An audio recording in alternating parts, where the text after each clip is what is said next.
taking over, that's a promise, not a threat. Uppercut season off top, you stop breathing.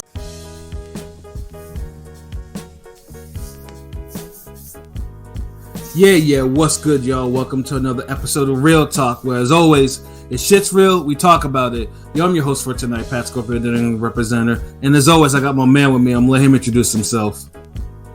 What it do is Jesus Shuttleworth the God, aka the GOAT artist, aka LB Lauderdale Boss, the Soul Wars creator. World is an op out now. Let's get it. RingGameRadio.com in the building. Tuesday night boxing, nigga. You know what it is. Yes, sir. I mean, we late, but we there. I mean, exactly. You know what I'm saying? We got like from this boxing this morning. Exactly. Fresh off of boxing this morning. Might not be when you want it, but we there. You know, we the God podcast on some shit. Like, I mean, like, you know, it's there. It's coming like a Jesus blessing. You know you're gonna get it. That's what it is. So yeah, that's Ring Gang. So let's get it. Yes, sir. Ring Gang in the house forever and always. And as always, I got my other man with me. I'm gonna let him introduce himself. Hey, yo, what's good? You already know who this is. Your boy King P, Bodega Box in the building. Ring Gang Radio all day. Let's go. You know what I'm saying? We got the pods podding up on a Tuesday. Let's get it. Yes, sir. Yo, anyone banned from the bodega or everyone, or you cool for today? I got one banning I'm gonna hand out later because I don't want to take too much time off of this. This is something completely out of left field. But I'll at a later date, I'll address them at a later date. For now, the banning I want is everybody that was involved in that fucking pump fake of a negotiations, at welterweight for a unification. All y'all gotta get banned because all y'all some fuck shit and some dumb shit. And I wouldn't want y'all negotiating anything for Bodega. I'll tell you that. and that's facts. That we'll definitely talk more to that because some niggas is just acting straight up stupid about that. But yo, I gotta get addressed. Absolutely. So I got my other man with me. I'm gonna let him introduce himself. Hey, what's fly? It's Conscious Pilot, the West Coast Avenger, #1 contender. Let's get it. Tuesday Night Raw. Pause. Let's get it. Tuesday Night Raw. Conscious Pilot. He stays elevated, man. That's definitely a little sign of elevation. You know what I'm saying? Even though it was pause worthy, but I can dig it though. And last but certainly not least, I got my other man with me. I'm gonna let him introduce himself. Nigga, come on. Yo, what's good? You already know who the fuck it is. We're on top 5, retired, dead, and alive. There we go. Rome top 5. He was a little late. He might have been rolling up or whatever. You know what I'm saying? But he's here though.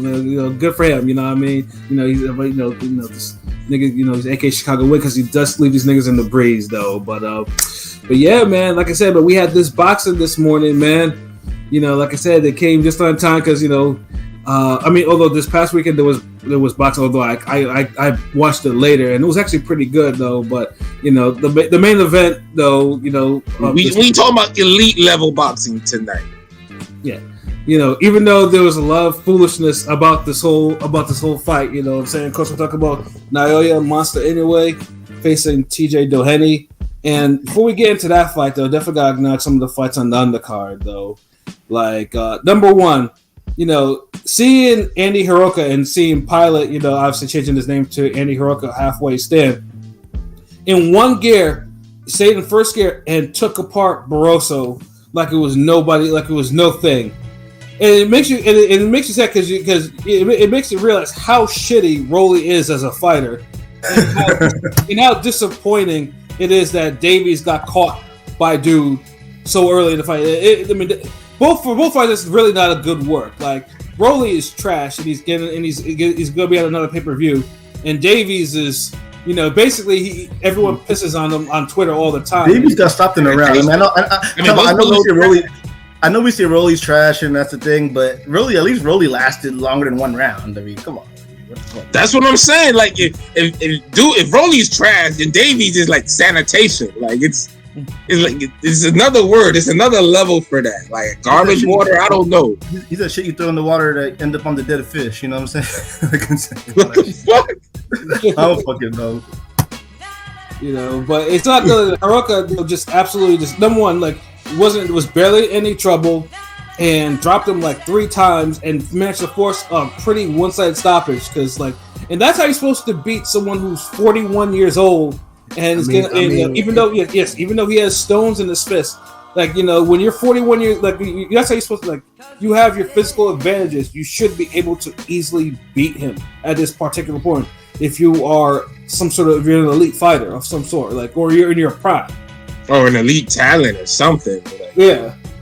And Hiroka, I know he did take Sasaki, the top Japanese welterweights, 0, stopped them, I think, a couple year or two back.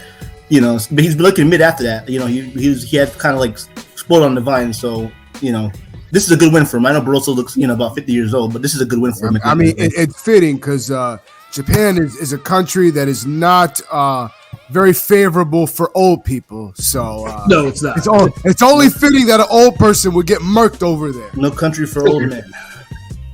And like I said, man, at least the Barroso guy. Obviously, we've been enjoying the Barroso kind of run that he's been on, But like I said, it was going to come to an end. Although, obviously, if it extended, then hopefully that Barroso would have called out Valenzuela. Instead, of course, Hiroka called out Valenzuela, and truthfully, Valenzuela would probably get KO'd by dude too. It's a good fight. It's a good. I doubt he'll take that fight. It's a good. Yeah, I know they got rid of the Reggie, but basically now Hiroka is now the interim, quote unquote, interim WBA champ. So he's basically got first dibs. You should have first dibs. Yeah, it depends now if Valenzuela is actually going to take. And I want him to, because I want Valenzuela to I need one of these PBC cats got to actually defend that belt against an actual 140 person. It can't be dragging niggas up like they've been doing.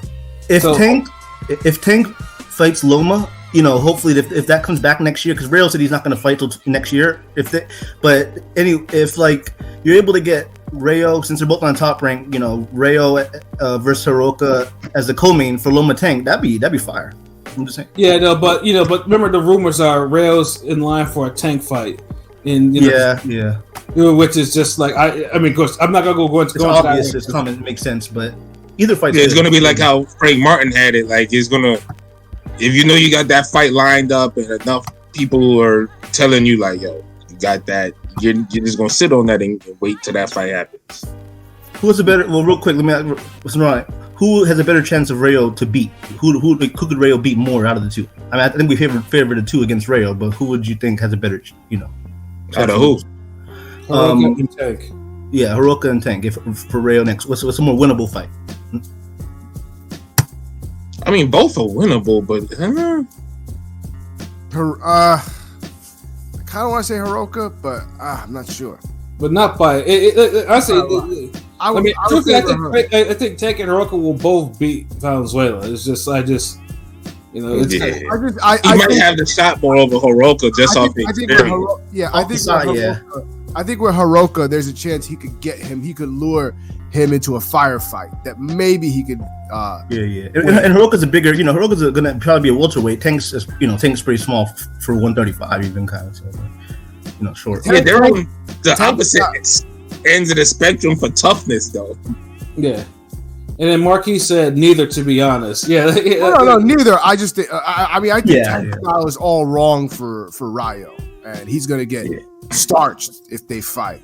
But Rayo got if Rayo got a 30% chance against Tank, Hiroka, he has a 40% chance. Yeah, 35, 40. Yeah. It's not much more, but he does have the legit experience factor, and he got the tools for both guys. Pause, but it's just putting them together. That's all it is. Kid. You trust him to do that against those caliber of boxers. Yeah, because if Rayo beat both of them, it did be considered upsets.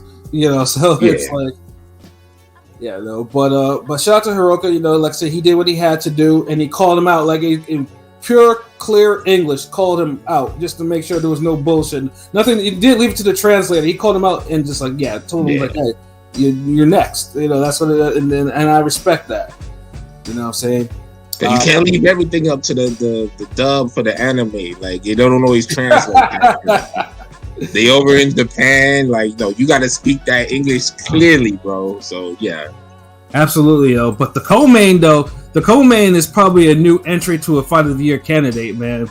between Yoshiki Takai and Daigo Higa, man. Yo, that was a hard fight. Like, it's rare you see two fighters throw and land over 40% of their power punches, but they threw some heat. After the first round was kind of like ho hum, but after that, they were throwing some heat at each other. Like, second round they turned it up quickly. Yeah.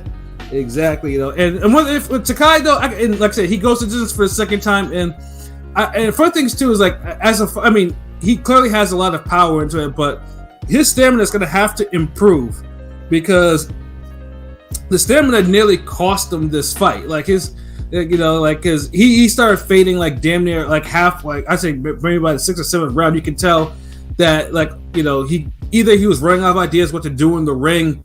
Or he started bullshit. He started doing some Sugar Ray Leonard shit and started, like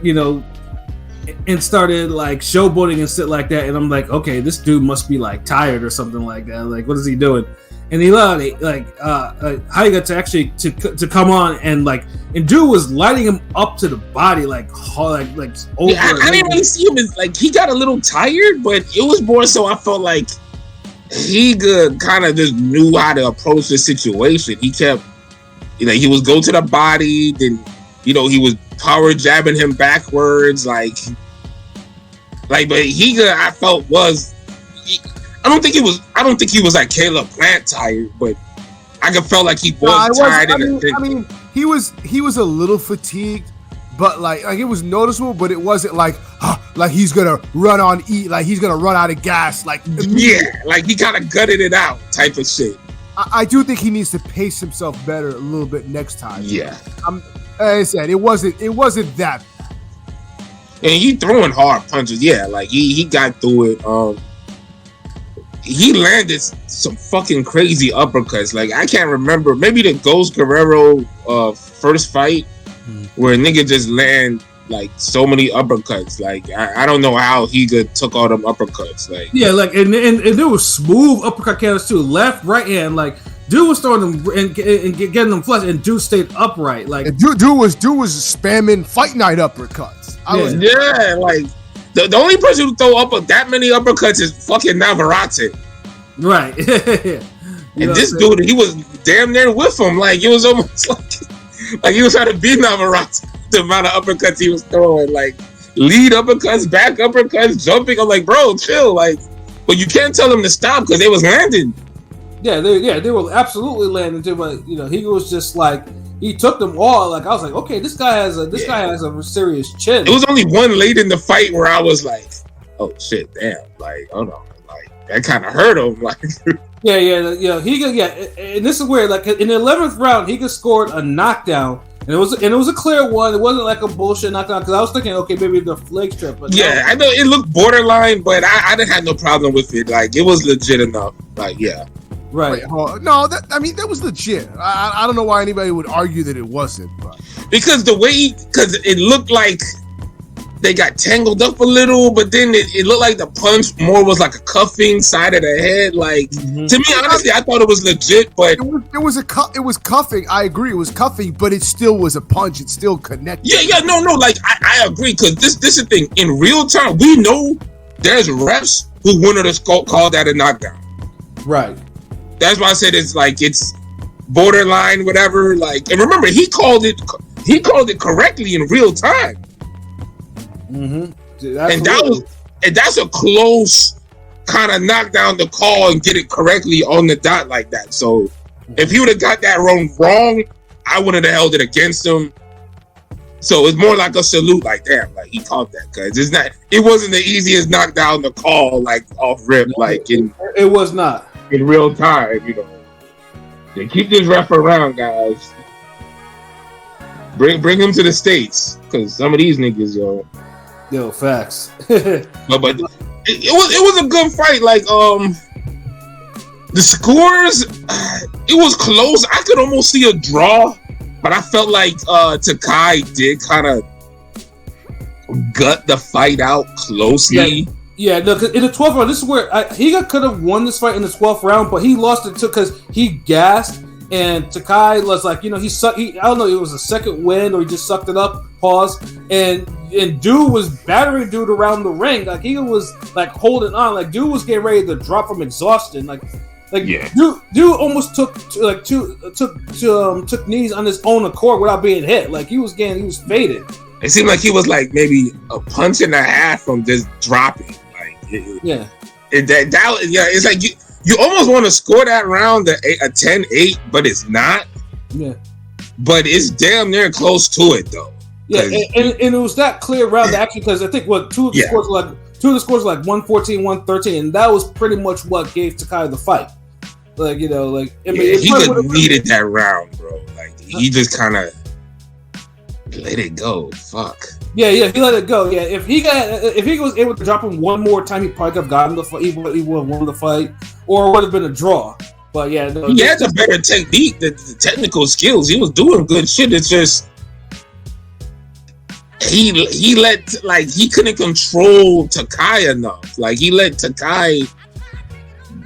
And like he couldn't guard them damn uppercuts too. Like when he had Takai on the ropes, because Takai's defense is bad. Like it's not good. His defense is as he continued, like he's gonna get decapitated one day. Because on the ropes, like Higa was kind of was bobbleheading him on several occasions. He just didn't go down. He landed that left hook. I missed that. Is that 118 or 1? He wasn't. He was like dude was not defensively responsible at all. No. Like I felt like that. Then like I don't know. Maybe it's just me. I always feel like there's a difference between like there are some people that are just like not like good defensively, but like worse, they're just not responsible defensively. Like they don't even like they're careless. I felt like dude took too many careless shots that like I don't know. So did the champ retain? I'm sorry, I missed that one. No, Takai won. He won by decision. Takai won. Yeah, but he did it out. Like it was a close. Like I wouldn't like. It definitely deserves a rematch. Yeah, but like he won a close one. Like I have no problem with the scores, but like it's one of those. He's winning these fights by heart because like it's something left to be desired. The way he takes all the punishment, like he was literally looking like Gotti in the Dime Guard fight. Yeah, like I mean, these spamming uppercuts, getting rocked on the ropes. He's winning not hard. Earning no punches. Like that was a hard fight. So like. Yeah, and the funny thing too, I mean, he won the belt in a hard fight because he gassed against Maloney, and Maloney almost got him up out of there. And that's what I said. I said he's been winning like all his fights recently. He's been winning like hard fights, like hard gut check ass, Oscar Valdez type ass fights, yo. Like, and he's only got like maybe 10, 11 fights. Like, you can't have these type of fights early like this. I wonder if it's a whole thing, and maybe PJ probably could speak on this more, like in terms of like maybe the whole thing translates from kickboxing to boxing. Like I just feel like there's something in this translation of this is probably missing, in that I mean I would think that a cat that was kickboxing would be more defensively responsible. Like seriously, not necessarily, bro. Because kickboxers, you got some that look. You know the ones that are similar to Taekwondo where they could switch hit and they're leading with one foot all the time? Yeah. That's more similar to boxing and fencing. When you see those type of kickboxers, you can tell they will transition to boxing well. Like the Vitaly, if you ever seen Vitaly Klitschko, Chris Algieri, you could tell. Mm-hmm. But the ones who kind of the more Muay Thai standing squared up, nah, that's not for boxing. Yeah, Takai's stance is definitely not a boxing stance. That motherfucker be crouching and shit sometimes. It's not. It don't even look like a fucking kickboxer stance. It's like it's weird. It's like Pursuin type stance. It's like. Can I ask y'all real quick because I missed it? I know them to say weight class is Junto Nakatani. Does Nakatani ice Takai? Yes.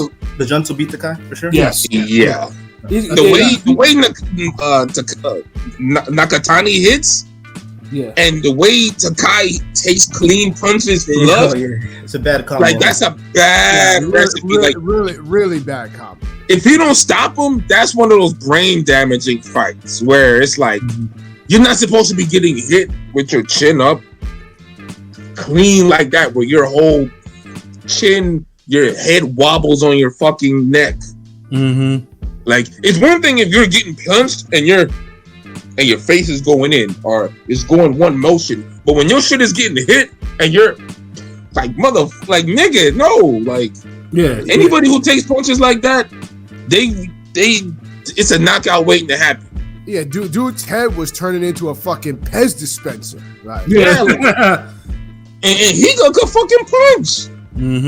And remember, he was going into his punches too. Like Higa, the things Higa could have done if he didn't get hit with so many fucking uppercuts. Because even though you could take the punch, remember, it only takes one to be the one that hurts you. And it was late in the fight where he finally got caught with one late. And I don't think he truly recovered from it. And that's when Takai kind of just gutted it out and said, all right, fuck it. Like, I got him now, nigga. Like, I ain't never had him like this before. So let me pop. And, the rest is history. So, defense be fucking mattering, man. I'm telling you. Yeah, because Takai, like I said, 10 fights. You go to distance twice in your fight. You're gassing. You're taking some serious punishment from punches. Motherfuckers we've seen the recipe before. Like, I mean, it doesn't end well. It never ends well. Like, but he's entertaining. Like, there's no question about that. Takai, maybe the strategy he imposed. Like, I think he needs to box and break guys down more instead of just chucking hard shots until a nigga get worn out. But the funny thing too, that ain't it. Because he was getting tagged in the Maloney fight. I know Maloney lost that fight because of the early rounds, but Maloney was, coming back strong in the end.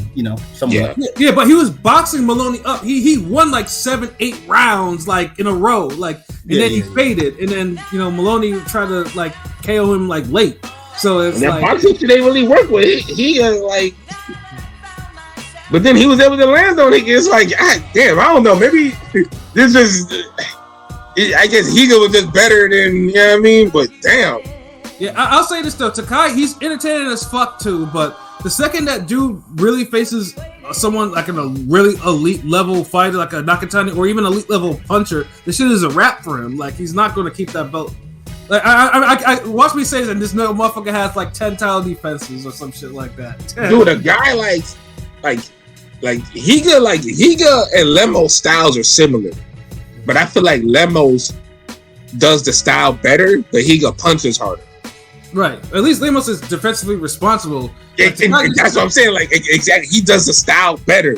So it's almost like there's a given it. Like, would you rather punch harder, or have worse defense, or have better defense but don't punch as hard? Still punch hard. So if Takai fights a guy like who's like Lemos, who's not gonna get hit with all the uppercuts, but hits hard enough to hurt you, and he's not gonna gas out, and he's gonna be on you all fucking night, it could be a wrap. Yeah. I mean, remember, it don't always take an elite guy or an elite puncher. It could just be somebody who just is great at the shit that you're bad at. Facts. And that's all it takes sometimes. And I feel like you have certain people where it's not going to be an elite guy. It might just be somebody who's great at what they're bad at.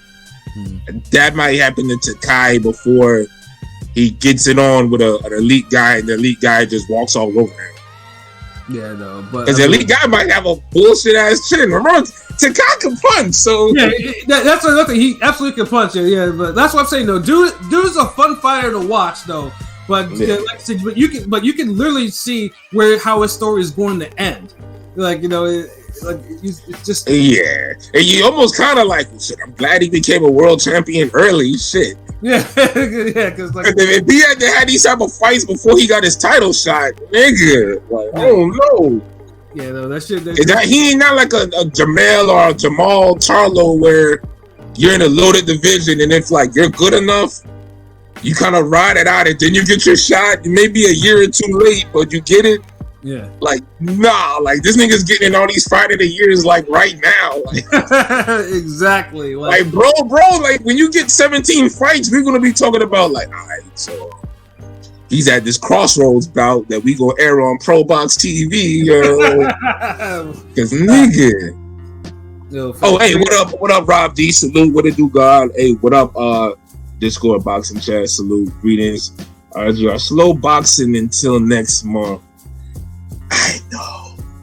Yeah, no. Like, I mean, like, we were just talking. Y'all got the F word came back, and I don't want to say it. But that came back, and you know, boxing is kind of like, you know, it's like the side piece right now. Yeah, and I mean, honestly, the next big boxing fight is Canelo Berlanga, which of course we're gonna. Wait, the what? Wait. The what? What's the next big fight? Oh, my bad, bro. I mean, it's some fight that you know niggas just talking about, but we don't have no shit to do with that. Oh, okay, yeah, that's it. Yeah. I mean, it's bad. We'll probably talk about the matchroom fight more than the other fight that we know we keep on hearing. We'll talk about nigga. I'll draw 2 stick figures and we'll have them talk about nigga. Like I ain't talking about no motherfucking Anello Gerglangla. Yeah. The GBC and Kara, Israelandi, RC. And like I'm not even saying these niggas' names right on purpose. Like yeah. But like I said, damn sure if there's upsets on that card, we will sure as hell fucking talk about it. If Canelo gets knocked up by Berlanga, we will talk about it, and we will talk about it with glee. Yeah, damn right, nigga. I'll be moonwalking in this motherfucker. We might podcast outside, nigga. I don't know what the fuck I might do that night. I don't even want to preview this fucking card. We won't, nigga. We won't.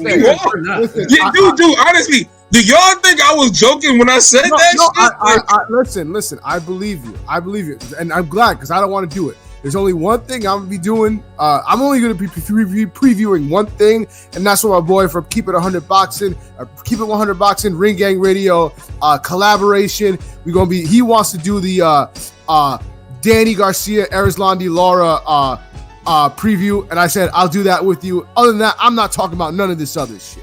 So yeah. Yeah, Swift set. Yeah. So yeah, all that other shit is like, you know, and the middleweight division sucks so bad. It's like it's like niggas is like, all right, we'll talk about the Laura fight. Like I ain't mad at you. Like I don't want other shit. Y'all niggas could go somewhere.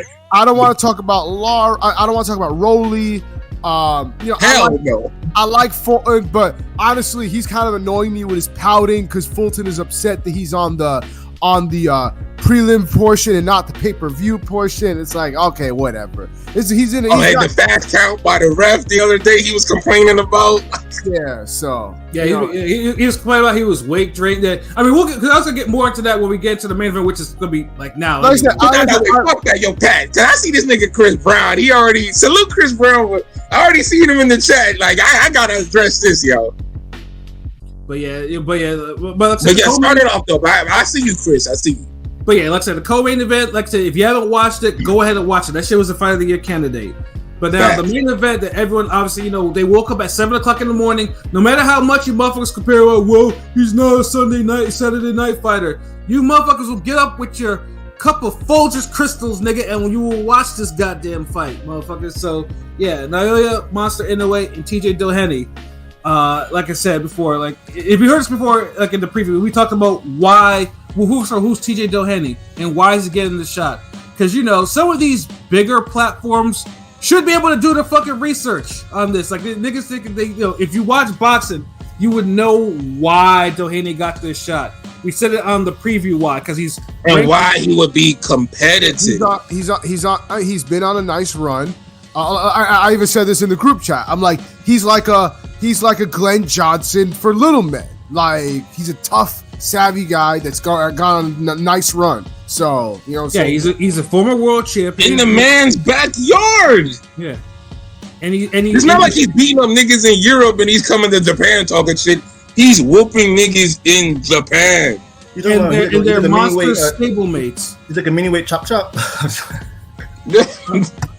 Mini weight. So that's the thing. So yeah, like fuck it. Like I gotta get to it. Like yo, Chris Brand. In a way, looked the worst I've seen him look in some time. Small sample size, but Doheny won clear rounds, and Monster didn't look as precise, fast, and accurate as usual.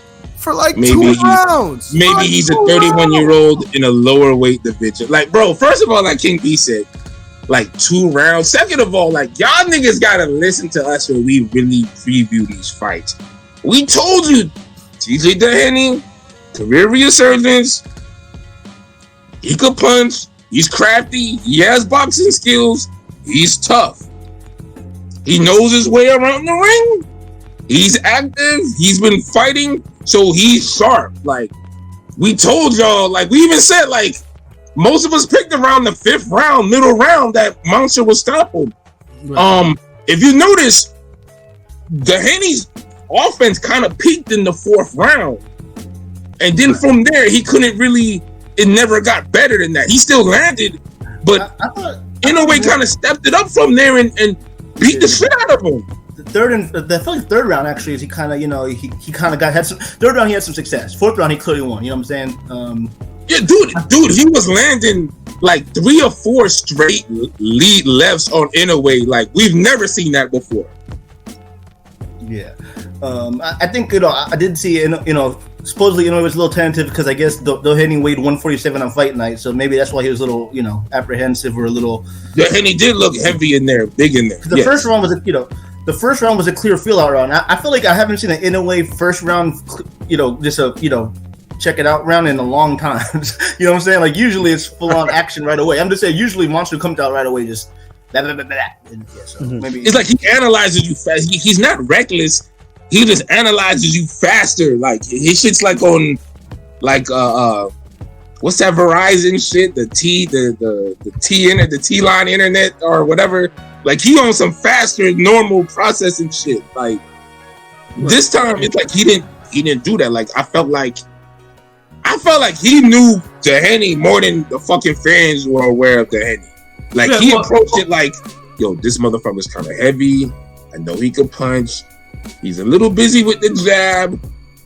He's trying to work off that and set some shit up. Let me just be poised. Plus, he learned from the last fight where he with that flash knockdown. So like I don't know if you could call it flash. That motherfucker because he got, I don't want to say flash knockdown, but like it came like it was a sudden, like it wasn't like a flash. Like you blink your eyes. It was a legit knockdown, but it was like out of nowhere. It just came like very suddenly. Yeah. So he wasn't gonna make that same mistake twice. Yeah. And that's the thing. It's like at least when Inoue it says, yo, let me slow it down. Let me approach it a little differently. Let me figure this out. He's still trying to fucking kill you and knock you the fuck out. A lot of other boxers, they're not even thinking that far ahead. They just like, okay, let me just process this shit. Inoue like, let me process this shit so I could knock him the fuck out. Mm-hmm.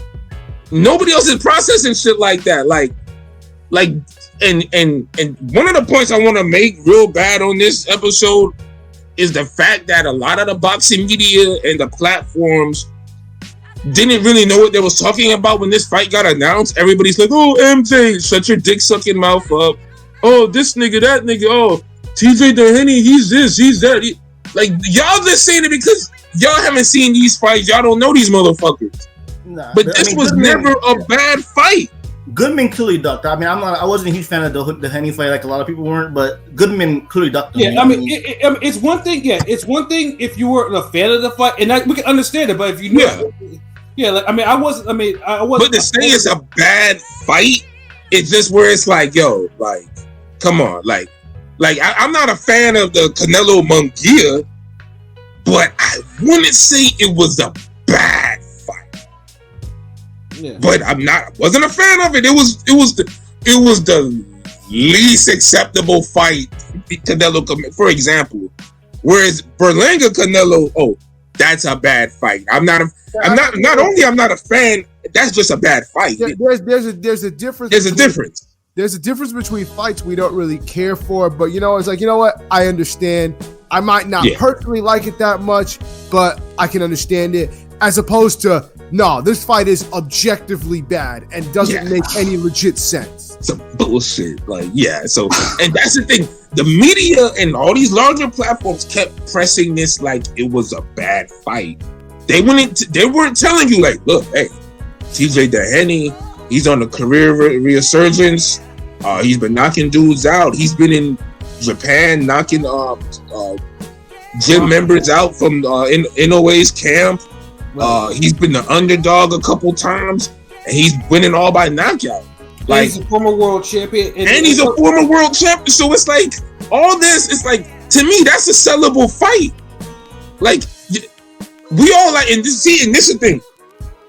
I call it all the same. Like I said, Rayo deserves a tag fight, and I say TJ Doheny deserved the Inoue fight. When you do, and Rayo just a couple big wins, Doheny, he's just been off the radar. but they've been solid wins nonetheless. Just because you don't see a nigga being deserving, just because you didn't see the act, don't mean he's not deserving of it. Right, because I mean, as I said in the chat too, like a lot of you motherfuckers were celebrating Tank fighting Frank Martin because he was fighting another African American. But obviously, Frank Martin has never held a belt, used or anything like that. So I thought that was a good fight, though. So yeah. Honestly, I'll be honest. That's a bad example. That's not fair. Frank Martin at least had the Michelle Rivera win. Like that's a bad example. Like Frank Martin, we all agreed was acceptable fight. To me, it's a good. It's cognitive dissonance because you can't be like this and like well Frank Martin is because you've seen him on TV and then you over there bashing monster fighting TJ Doheny. Who fights it? But neither would be correct in that instant. Well, it's still that's what I'm saying. It's like they're both wrong. That's why I picked the Rayo fight because remember there's some people who's like, well, I don't think Rayo deserves a Tank fight, and it's like, goddamn, y'all were just celebrating him beating Pitbull. He just knocked out Colbert. Like he's on a little win streak. He's beating some names. Y'all seen it. Like, I think that's deserving of a fight. The only difference with TJ Doheny is he's doing this in a smaller weight class that you motherfuckers don't pay attention to. And then his fights weren't as heralded as Rayo's fights. So you didn't see it like that, or you didn't hear about it. It wasn't put in your face like that. Pause. But it's still an accomplishment. It's still worthy of earning a big fight. Don't we want guys to earn big fights? No, absolutely. I honestly think like a lot of the people in the media alike were just like very uninspired with this fight. Maybe because of expectations that they have for Inoue, that this is feel like, oh, whatever. It's uninspiring, but it's not a bad fight, and Doheny is not a bad fight. And that's the thing, and that hurts the sport when you just don't call it how it is. Like the way we're calling it is the honest, truthful, most objective way you could call it. We're not saying this is the goddamn fight of the year, best fight, but we're saying, hey, it's a quality matchup, and TJ Doheny, he earned it.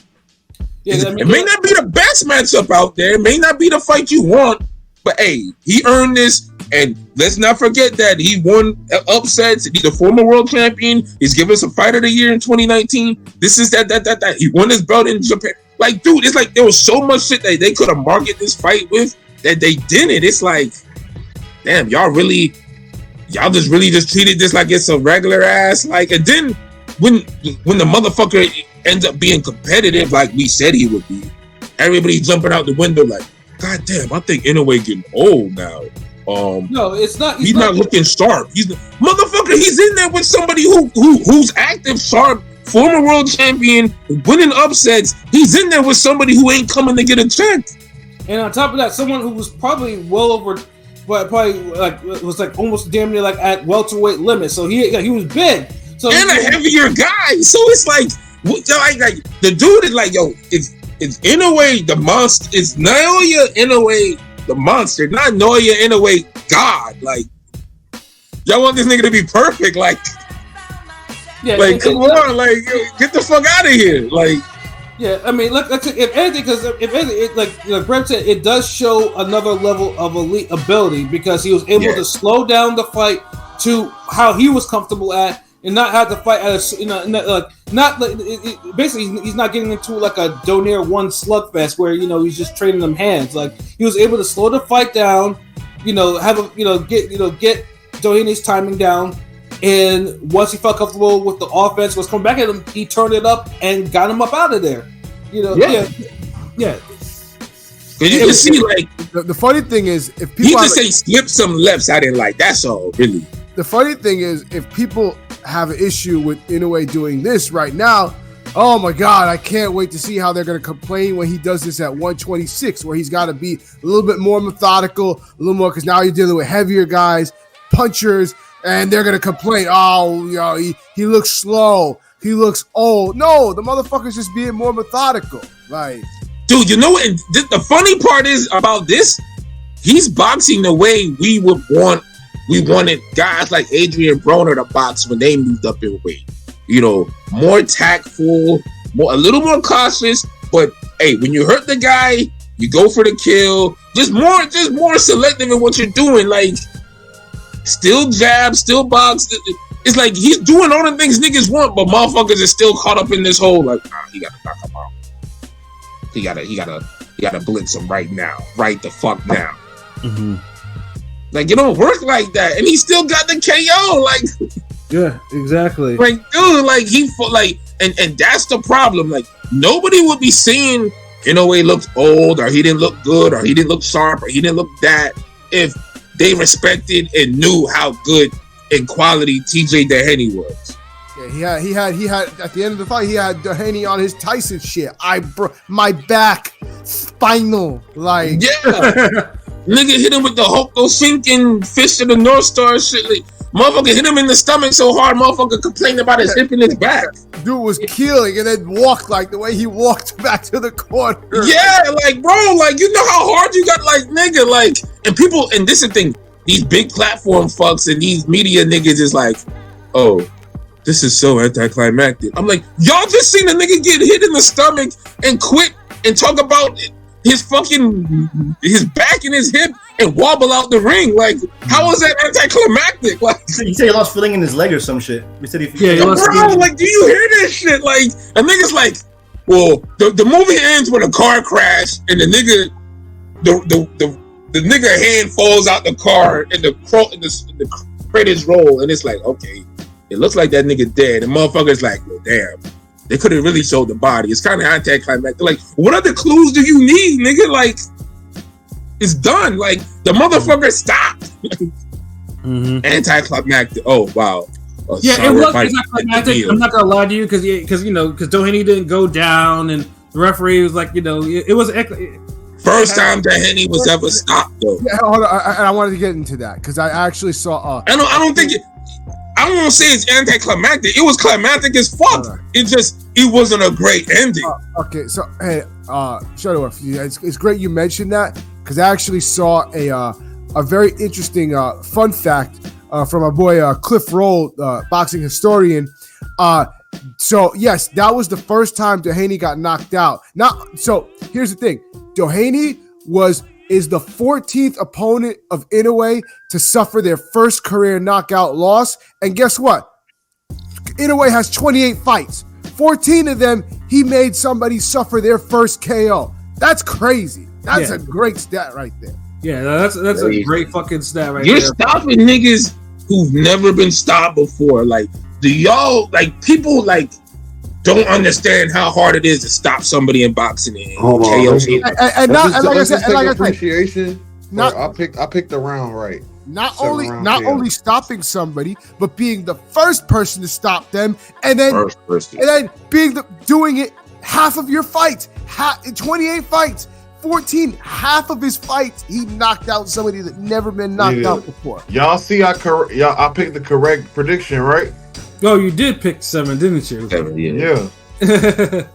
I hope you put money on that shit at the casino. No, I fucking didn't. No, I had a parlay and it got wrecked, but it was in a parlay. Oh, okay. That's parlay got wrecked. But it was definitely 7th round KO in a parlay, but it already failed before the Inoue fight even happened, so it didn't even matter. We're gonna have to start throwing an extra 2 rounds on these Inoue predictions. If it's round, if you think he gonna get him out in the 5th, say the 7th. If you think it's gonna be in the 7th, say the 9th. And I think for the 7th round, the odds is like plus 850 or some shit like that. Yeah. Fucked up. And even the bookies ain't thinking with, like, everybody just shitting on Doheny, and then afterwards it's like, the Inoue, don't give this nigga his props. Goddamn. Inoue look old. It's like, no, that's Doheny was the old nigga. Yeah. Like, damn, you the old nigga who fought like you young against a young nigga. The young nigga finally beat you, and then everybody's calling the young nigga the old nigga now. Like, yeah, this man can't win for shit. Like, no, he fucking cannot. Though. But hey, dude got out the ring like he was in a car wreck. Like, he's like, nigga hit the George Jefferson strut and everything. Like, bro, like, he giving the nigga the 227 ass whooping, bro. Like, come on, man. Like, how y'all niggas hating on him, man? Like, y'all just stop it. Like, y'all gotta educate yourselves on these opponents and these people. so y'all don't jump out the window every time someone doesn't look perfect. Like, because this is, you know, taking a round or two to figure a nigga out ain't the end of the world. Like, right. Like, geez, like, and we seen niggas get hit way more. We've seen Crawford get hit way more in early rounds before he knocked the shit out of a nigga. Like, come on, like. Me machine. Me machine. Me machine. Thomas Donami. Jump up for one round. Damn, nigga, you need some water, nigga. Take one lead for another round. I'm just saying, like, niggas be all riding Crawford and like, oh my god, he did the same shit Inoue be doing. Niggas be like, man, I don't know, nigga look old. Like, you seen that shit? Like, he didn't knock him out in the second round like he was supposed to. He did it in the third. Old motherfucker, like get the fuck out of here. Like, yeah, no, it's just like I said though. It just boxing Twitter has never been as enjoyable as you see when you see people talk about Monster after the fight, yo. Because some of these, like I said, there's some niggas that's still salty about what he did to Fulton, like, and this is where fuck it, yeah. A certain platform said Inoue was tweeting Inoue was a bum and he's not minus 5,000 and all this shit. But then one of Inoue's former victims on his pound for pound list. But hey, at least we know the next Inoue fight, the odds will be a little bit better than this shit, nigga. Yeah. Somebody's gonna be like, they're gonna be like, oh, he falling off. He couldn't get the nigga out of here. Oh yeah, let's make it minus 800 on this fight. Okay, let's make my money. They're gonna be minus 4,500 instead of 5,000 this time. Yeah, like, well, like I mean, I get, like, niggas have to let that Fulton fight go. Like, I mean, let it go. You can't say Inoue's beating up bums when you picking Fulton to whoop his ass and you got Fulton on your goddamn pound for pound list. Yeah, because that Fulton, like I said before, that Fulton shit was just like, I mean, I get it. Fulton was a pound for pound fighter. Fulton, like, we gave Fulton his props, whatever. But the way you motherfuckers was talking about Fulton the Monster, I'm like, are we watching the same fighters? Like, are we like? The way y'all was talking about Fulton, you didn't think he stopped Brandon Figueroa. You know what I'm saying? Like, now that would have happened. Then shit, yeah. Talk about that motherfucker. Yeah, I mean, if I'm not mistaken, y'all was talking about Fulton like he was gonna give Inoue some problems. Who's y'all, nigga? Not me. Nigga, I'm the last person you'll see me over. Well, I think this so and so is gonna give it. Nigga, I think I spoke up TJ Doheny more than Fulton. I picked Inoue to obviously, you know, beat and stop Fulton around the same time, but I expected to be more competitive. I mean, I didn't think it was going to be a blank. I did. Yeah, I mean, I picked Inoue to pick. He's been the least competitive out of Inoue's fights. I can't even give Fulton a true round in that fight. That's crazy to me because I don't know if Fulton even beats these niggas that Inoue just beat. Like, I know people like Fulton's a better fighter than Tapales and Neri and Doheny. Like, nigga, where we at right now? I gotta see the motherfucker. Ain't no goddamn he better, cause no, you don't lose like that, and I'ma just say you're clearly better than these niggas. And real quick, I want to mention to Pete's point about Fulton, complaining about that. It's kind of funny that the guy he beat for the belt, Angelo Leo, had the PBC issues, didn't fight after he lost, went to pro box, got 2-3 wins, and became the most unexpected 2-division champ. And has Fulton even fought since then? You know what I'm saying? Like, that's kind of crazy. Fulton has been. Fulton got paid because that's what he got a fat payday. But I mean, in the past year, Angelo Leo has won like 2 or 3 fights and won a title with knockout of the year. Leo's career is up here. Fulton's career like right here. Even though Fulton has a win over him, that's the crazy part. Yeah, in 126. Like if you were to say like, yo, whose career you want right now? Most niggas be like, Leo, niggas. Like, I don't know when Fulton gonna fight. I think it's a 2-division champ. Yeah, hell yeah. I mean, Fulton's unified, but yeah, and don't get me wrong, we like Fulton. We like how he fights, whatever. But Fulton has got to kind of stay off. If he's gonna talk about the fight, he gonna just say, "Man, it just wasn't my night." But dude's been coming up with 1,001 excuses. But he was good for a bit. But the thing is, because it's been recent, Fulton was okay. He wasn't making excuses. But lately, I think he's been stir crazy because he ain't fought. And it's just that's what it is. So he's looking at that fight more than he should, and since he ain't been active to put another performance memory above that, all he can focus on that shit. Because before, all he was complaining about was, not fighting and being inactive. But I never seen him really bitch about that. At this point, I'd just be like, yo, nigga, I'll fight for damn 20 racks. Just get me on a card. Let me beat the shit out of somebody. So when I think about my last fight, I was beating the shit out of somebody. And it's not me acting like I'm going against a school bully. Yeah, and of course, it doesn't help too because Monster's fought 3 times since that fight. And ESPN... That make it worse! and ESPN does not shy away in showing Monster beating Volta. Like, ESPN as a platform, yes. I mean, because that's one of their like most viewed clips now. Monster, all variations of Monster beating up Fulton, and I know that drives Fulton fucking crazy. All that shit. Yeah, because Inoue's beat up people after him, and everybody just goes back to the Fulton knockout. Like, exactly. Even on TikTok, I could put whatever happens on after that fight. Nothing has reached the 556,000 views the Inoue fault reached on TikTok, and that shit keeps going, bro. Because it's pretty much it's unfortunate that Fulton is a victim of Monster's like magnum opus as a fighter, like it is right now. But it's but he knew the risk, dude. You're from America, everybody was hyping you up, and you bought into the hype. Like, you got paid for it, though. Shit, like at least he knew to make the decision to get the bag. Right. Can speak for some of these other niggas. Shout out JP, what it do? In a way, it looked like he was working on new things inside the ring tonight while beating him down. I like the way he worked his way into range to work the body. His pacing was great. Wasn't no rush to his powers. Thank you, bro.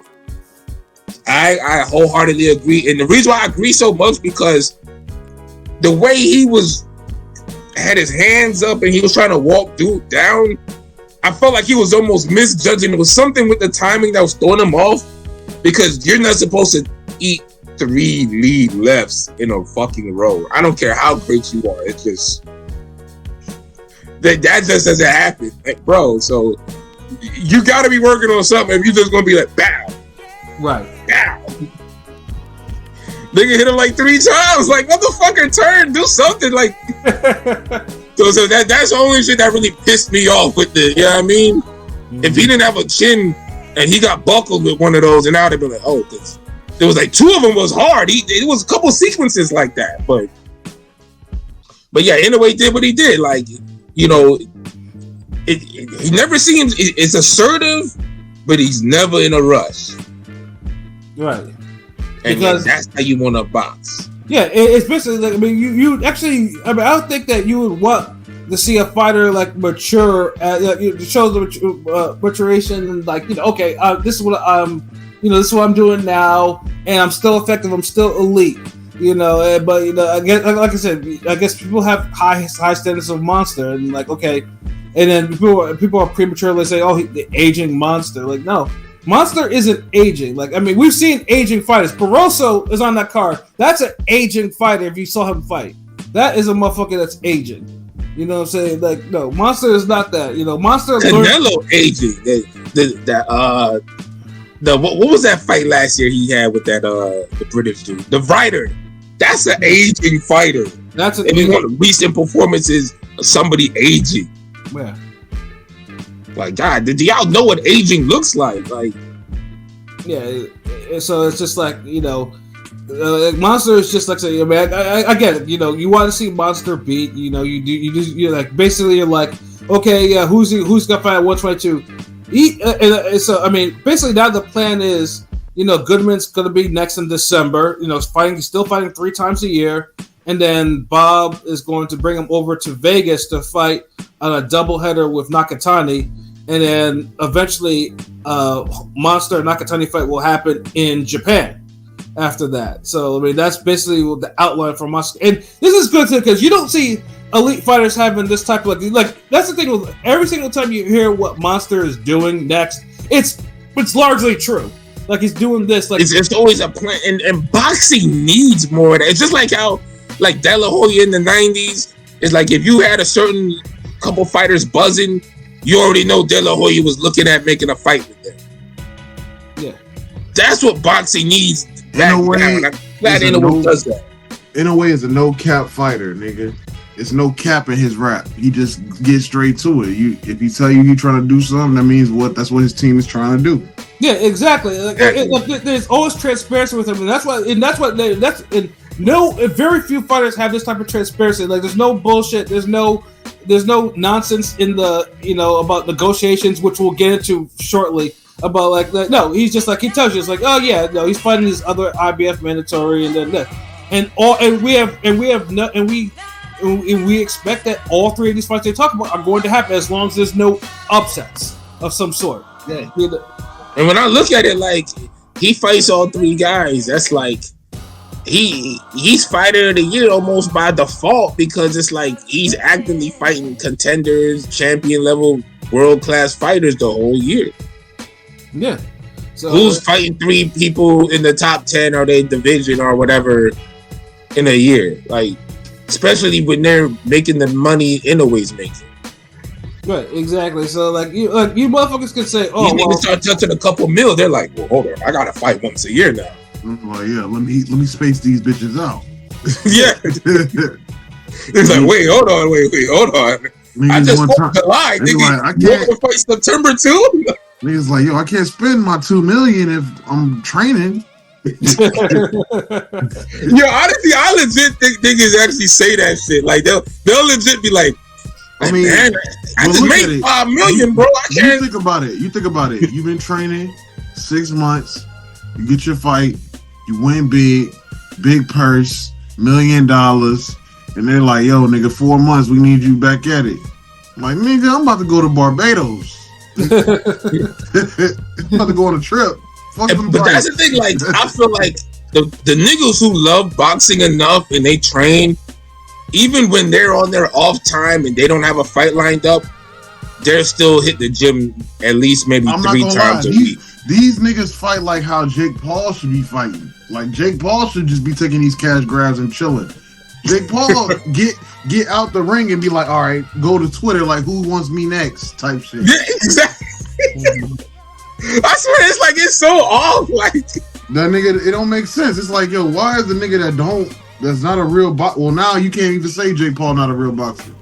He done fought boxers, MMA fighters, all types of niggas.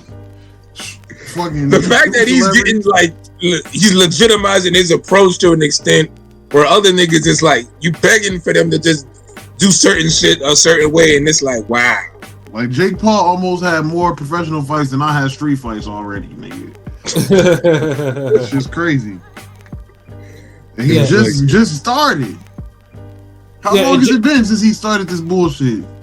Yeah, because I doubt he had many street fights and like real life fights. No, what do you have? Like 9-10 fights already? Yeah, something like that. Yeah, it's getting there. Yeah, it only lost 1. Yup. Yeah. He didn't take as much punches as Higa, Takai. Facts. And JP, yes, Inoue supposed to fight Sam Goodman in December. That's the plan that they said. So I mean, Monster's gonna fight again, and to get because the IBF mandatory is, the IBF is making shit. I mean, I'm pretty sure with IBF they'll probably have some. I mean, at least this one's like a normal Mando. It's overdue for Monster. He's gonna fight him, and it's cool. Yeah, we have no. It's gonna look like the Butler fight, Yeah. Yeah. So, but yeah, no, run away. But so yeah, just to wrap this portion up there. So the motherfuckers that keep hanging on Monster is like, it's like, I don't know why. Like, if you let's say if you say he doesn't have no competition, you have platforms. Like, it's not that hard to kind of research who's in his division. Like, it's not like motherfucker like if you can follow how shitty the middleweight division is, which is one of the bigger divisions, then you can take your time to actually take and see, okay, what's going on in the lower divisions, which has stronger competition than that fucking division, like way stronger competition. So it's like, it doesn't take that much, to actually say the right things. Especially if you a boxing media account, a big platform, you got thousands of followers, like, and you try to, if you're one of these trolling ass accounts, then yeah, fine, say what the fuck you want. But if you take yourself serious, then like, yo, put some serious thought and research behind your thoughts, bro. Like, cause this shit is ridiculous. Yeah, it's y'all try to force a narrative, and then y'all make up a narrative, and then y'all lie to yourself so the narrative will be true. Like, well, right. Yeah, Inoue looks old because I don't know this old nigga he's fighting is actually pretty fucking good and respectable. Facts. But it's easier to just say Inoue's old, he's getting washed up. Yeah, Susu character is gonna be ready for him by the end of 2025. Yeah, yeah. That's more of a tweet for you niggas. Fuck you niggas. Like that's what y'all really want to tweet. But niggas like me ain't letting y'all tweet that shit because we on y'all fucking neck. Yeah. Because we telling y'all like, well, no, this guy is actually pretty good, and we told you on the podcast that it was expected. Most of us predicted middle round KO. Anything was like from 5 to 7. If you look, the most of the action from Inoue took place in those 2 rounds between 5 and 7. Like, like if we ain't the most accurate niggas when it comes to Inoue on the boxing Twitter or whatever, like I don't know what it is. Like, but yeah, like I'm hereby henceforth thus ignore thy competition in regards to Inoue. Yeah, like you niggas is whack. Y'all niggas is like a bag of wet noodles, nigga. Y'all just trash. Like y'all dust. Yeah, I'm just waiting. I'm just waiting until Monster face. And like I said, I mean, I saw the tweets with the shoo, and like I said, we like shoo away from that discussion. This nigga ain't ready. Yeah. You know, I know, but I get it. We're not boys. We know why, because we mentioned the reason why. Listen, we like Carrington, but now's not the time for that. Yeah, exactly. Like, I mean, I know the reason why y'all saying his name. You know, and like I said, and this is the same shit why we had pushback with when niggas was talking that Fulton shit to us in the chat. And, you know, we had to kind of push back on that. And then, but luckily, at least those cats came back and got their smoke. You know what I'm saying? It wasn't like 28. He hasn't had a belt yet. He hasn't beat a champion yet. You know what I'm saying? You know, I mean, at least a former champ, even. You know what I mean? You know, he hasn't. You know, his step ups haven't been proper. You know, his step ups have been really slow. You know, dude, I ain't gonna lie.